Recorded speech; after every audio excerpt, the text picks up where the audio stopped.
परिवहन मंत्री तथा धाराशिवचे पालकमंत्री प्रताप सरनाईक यांनी त्यांच्या नियोजित धाराशिव दौऱ्याची सुरुवात श्री तुळजाभवानी मातेच्या दर्शनाने केली आहे। बोला सर, आज महाराष्ट्र कुलस्वामिनी आई तुळजाभवानीचं दर्शन केलं, काय केलं? खूप आनंद वाटला। माझी कुलदेवता आहे आणि प्रामुख्याने या ठिकाणी आल्यानंतर असं वाटलं की कदाचित आई तुळजाभवानीने तिची सेवा करायलाच मला या ठिकाणी पालकमंत्री म्हणून नेमलं असेल आणि त्या माध्यमातून या ठिकाणचे स्थानिक आमदार, आमचे अतिशय जवळचे सहकारी राणा पाटील, आमचे या भागातील कलेक्टर, आमचे सगळे जुने सहकारी या ठिकाणी आज उपस्थित आहेत आणि राणा दादांनी आणि त्याचबरोबर आमच्या कलेक्टर साहेबांनी मंदिराच्या वास्तूविषयी बरीचशी माहिती उपलब्ध करून दिली, जेणेकरून भविष्यामध्ये मंदिराचं कशा प्रकारे आपण जीर्णोद्धार करणार आहोत, मंदिराच्या बाहेरील बाजूचं कशा प्रकारे सुशोभित करणार आहोत, त्या ठिकाणी पार्किंगची व्यवस्था असू द्या, भक्तगणांना येण्या जाण्यासाठी किंवा जे आपले बिचारे ह्या ठिकाणचे व्यापारी आहेत त्या व्यापाऱ्यांनाही त्यांच्या उत्पन्नाचा जो मार्ग आहे तो कुठेही बंद होता कामा नये, उलट वाढेल अशी दक्षता त्यांनी घेतलेली आहे। आणि त्यामध्ये जर काही सूचना असतील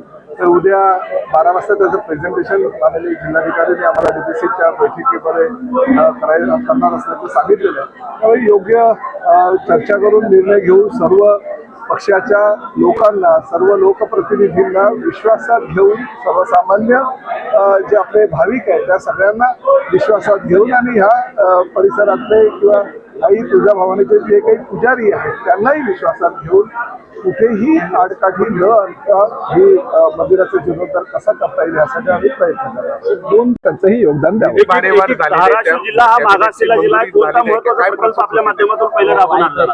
मला आधी धाराशिव जिल्हा तर समजू द्या, कारण आता मी आजच आलेलो आहे, उद्या डीपीसीची बैठक आहे, आज काही कार्यकर्त्यांशी आम्ही चर्चा करतोय आणि निश्चितपणे जी तुमच्या मनातील संकल्पना ज्या आहेत त्या संकल्पना प्रत्यक्षात आणण्यासाठी सर्व लोकप्रतिनिधींना आणि सर्व पक्षाच्या नेत्यांना विश्वासात घेऊ आम्ही ह्या जिल्ह्याचा विकास कसा होईल याचा प्रामाणिक प्रयत्न। कॅबिनेटची परवानगी घेतलेली का, काय प्रोसेस झाली?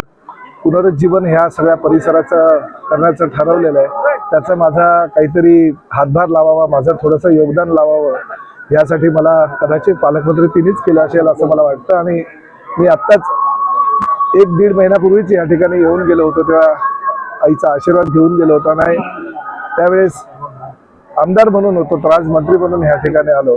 त्यामुळे आईच्या आशीर्वादानं हे जेवढं काही विकास या परिसराचा करता येईल आणि प्रामुख्याने धाराशिवचा करता येईल